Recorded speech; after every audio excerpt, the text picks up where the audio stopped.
Hi, everyone. Hello again. We're in Genesis chapter 2, now at verse 4. We'll only look at one verse today in Genesis and relate it to a more familiar passage in the book of Exodus. This is the account of the heavens and the earth when they were created, when the Lord God made earth and the heavens. So why is this being singled out? In prior videos we usually concentrate on a few verses at a time, but this is the end of the creation account and the beginning of the account of Eden, paradise on earth.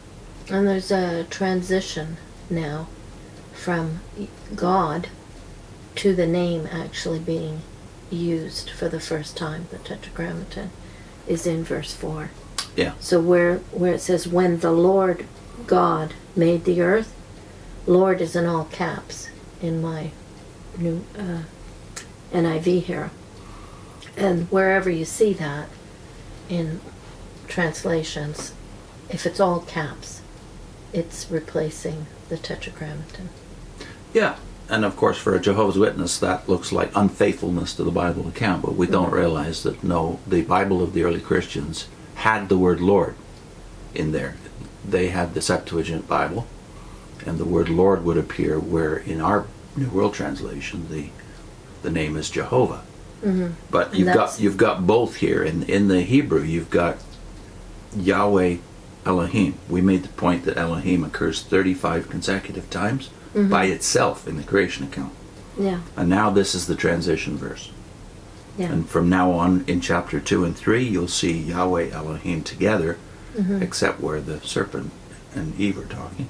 So that's something we should think about, is why is it here and not, say, in the first or in the mouth of the devil, of Satan? Yeah. So we don't have an answer to that here, though, do we? We'd have to go elsewhere to kind of get hints as to why the name occurs for the first time here. And for me, a very strong hint is in Exodus chapter 6. Now, in most Bibles, the word Lord here is here too, but in the King James Version, no. In the King James Version, this is one of 4 times that the word Jehovah occurs. And even for that reason, it's fairly familiar to Jehovah's Witnesses. Mm-hmm. But when you read the whole account, that is the first 8 verses of chapter 6, you realize what that name signifies in the context of the Pentateuch. So why don't we read the first 3 verses together, which give us the names, and then something of the explanation that follows that, verses 4 to 8. So let's read 1 to 3 in the NIV. Okay. Then the Lord said to Moses, now you will see what I will do to Pharaoh. Because of my mighty hand he will let them go. Because of my mighty hand he will drive them out of his country. God also said to Moses, I am the Lord. I appeared to Abraham, to Isaac, and to Jacob as God Almighty. But by my name, the Lord, I did not make myself known to them. Well, the very first thing, obviously, here is that God is saying that I will reveal my power, not just my power in saving Israel, but my power to Pharaoh, the world. So there's one point we need to think about, that when God reveals himself in power by a strong hand, the name Yahweh suddenly comes into play. But then you notice in verse 2, I am Yahweh. That at the beginning, verse 2, and also at the end of verse 8, we'll get to later. I am Yahweh. But in between, there's a lot of information. Here's the key to the explanation as to why the name Yahweh is suddenly significant. I appeared to Abraham, to Isaac, and to Jacob as God Almighty. That's El Shaddai in the Hebrew. But as to my name, the Lord, or Yahweh, I did not make myself known to them. Yet we have what seems to be a contradiction of that. Because in Genesis 2, you have the name. And throughout the book of Genesis, you have Yahweh. At least sometimes. Yeah. And certainly in the period of the patriarchs, when they're still in the promised land, the name Yahweh is quite prominent. And when God appears, the name Yahweh is used. And when God speaks to Abraham and Isaac and Jacob, the name Yahweh is used.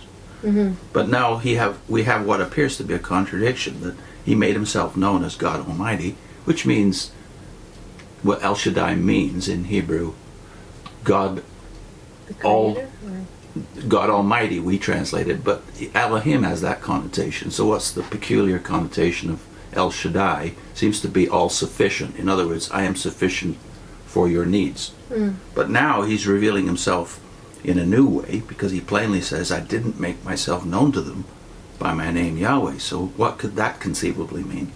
Well, verses 4 to 8, I think, help us there. So let's read those. I also established my covenant with them to give them the land of Canaan, where they lived as aliens. Moreover, I have heard the groaning of the Israelites, among whom the Egyptians are enslaving, and I have remembered my covenant. Therefore say to the Israelites, I am the Lord, and I will bring you out from under the yoke of the Egyptians. I will free you from being slaves to them, and I will redeem you with an outstretched arm and with mighty acts of judgment. I will take you as my own people, and I will be your God. Then you will know that I am the Lord your God, who brought you out from under the yoke of the Egyptians. And I will bring you to the land I swore with uplifted hand to give to Abraham, to Isaac, and to Jacob. I will give it to you as a possession. I am the Lord. So as we said, it starts, I am the Lord, back in verse 2, and it ends, I am the Lord. Mm-hmm. So what's the name got to do with? Well, these 7 unilateral commitments that God is making, the fulfillment of the Abrahamic promises. Mm-hmm. And that's the key word. They're being fulfilled now, not just promised. They are going to see the fulfillment of at least 1 or 2 of these. First, they're going to inherit the land, and they're going to be brought to God as his people. Look at the 7 I wills again. Mm-hmm. I will bring you out from under the burdens of the Egyptians. There's the display of power. I'll deliver you out of slavery. I'll redeem you with great acts of judgment. I'll take you to be my people. I'll be your God, and you shall know that I am the Lord. There's what seems to be the clue. You shall know that I am Yahweh, your God. So those covenant promises are being fulfilled now. Yeah. So his name is attached to that. So revelation of his power, revelation of his will, and especially the taking of the nation to himself. 7 unilateral commitments, promises. And with that goes the idea of a personal relationship. Now, he had a personal relationship with patriarchs, but what you don't notice if you read through Genesis is when they get to Egypt, when Joseph goes down to Egypt, the name disappears. Yeah. And I think it's helpful to look at these promises are made to Abraham in Genesis 12, right? So it's starting to come true now. He's an individual when he gets the promises, but now they're a nation. Yeah. And that was one of the first promises is I'm going to make you a great nation. Yeah, the first 2 things that are said are go to the land, and I will make a great nation of you. So the condition was you have to go from where you are, Ur the Chaldees, to the land I will show you, and then I will make a great nation out of you. But that's all been postponed here for 400 years. Yeah.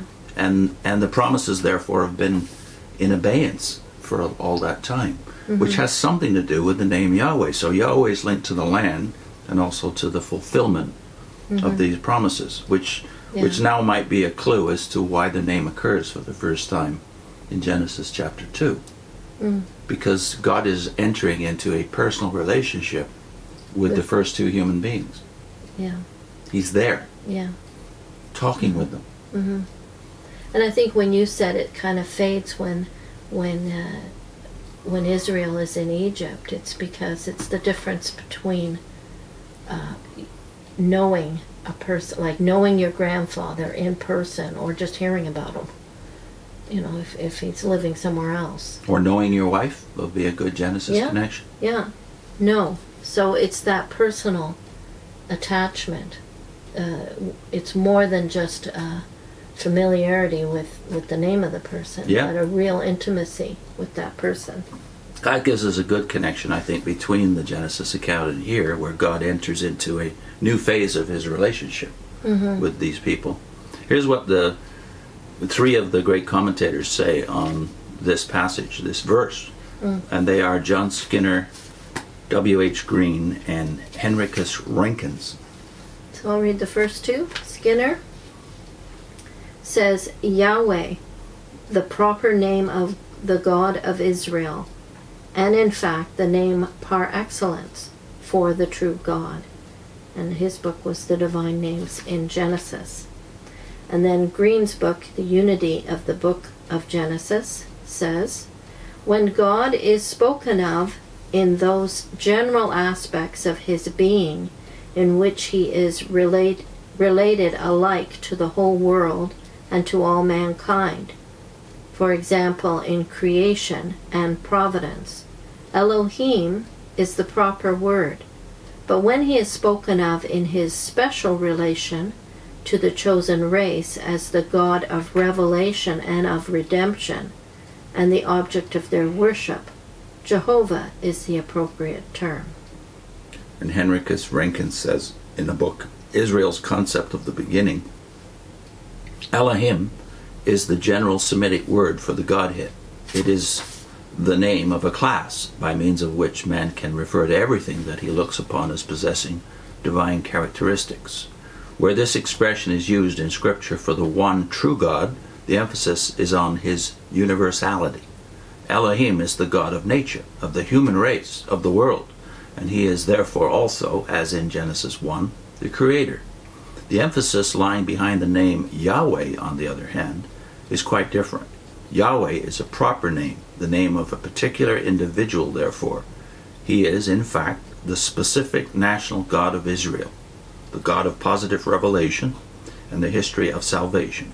Without pressing the distinction too strictly and absolutely, we may say that Elohim is God as he reveals himself in creation and in nature, and that Yahweh is God as he reveals himself in history and in his gracious acts. So his phrase, Renckens' phrase, the specific national God of Israel, is something we completely missed. In the land promise, in the promises to Abraham about a great nation, Yahweh's name is bound up with those. So it's no surprise then that in the parts of the New Testament, well, no, let's say in parts of the Old Testament where the land is lost, the name is suppressed.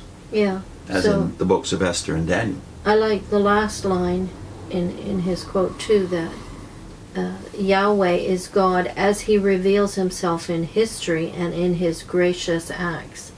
So there's that personal activity. Yeah. So just as we see that from 400 years from Abraham to the Exodus, the name is suppressed. If not invisible, it's suppressed. It's probably not in common use, as we see in the last 10 or so chapters of Genesis too, when Joseph's in Egypt. Just as we see that, we see it later in the Old Testament, and of course completely in the New Testament, when the promises to Israel are not canceled, but postponed. So for me, this kind of study deepens your understanding of the name. You know, it's not just a label, it's deepening the meaning behind the name, which I think you don't really spend much time thinking about that. It's used more as a label when you're a witness. One last thing, I'd like to plug these three gentlemen that we just quoted. The last one, Israel's Concept of the Beginning, Henricus Renckens, and especially these two, The Unity of the Book of Genesis by W.H. Green, who was professor of Old Testament at Princeton, and The Divine Names in Genesis. Who would have known when we were witnesses? There were books about the unity of the book, dealing with the names issue, like Green's, and then this one by a great Old Testament scholar, John Skinner, The Divine Names in Genesis. Now, I'm not saying that we should go out and all of us go buy those three books, but if you want to buy one book on Genesis, maybe the one to start with is Derek Kidner. Yeah, from the Tyndale set. But if you're going to study the book, these kind of books are tremendous assets. We'll put them in the description, the names and authors, just to get familiar even with people. I think it's helpful. And we're going to link to the divine names, 5 phases, as it were, of God's self-revelation in the Old and the New Testaments. And also to Daniel. Why is the name missing from the book of Daniel?